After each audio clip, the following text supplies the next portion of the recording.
हमारा के ए बाबा छोटू चलिए भैया हमने के बारे मंच पर शिवानी से बहुत ही सुंदर आज के समय में सबसे ज्यादा बजे वाला गायिका बाड़ी टुनटुन भाई हमारे स्वागत अभिनंदन वाह जोरदार ताली बजा दिया आपने भाई हैरान स्टार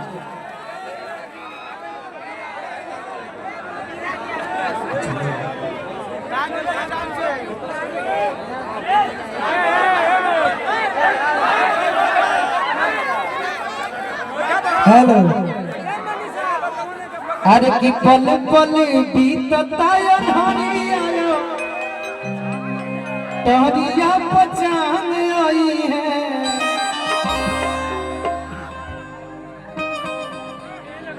हेलो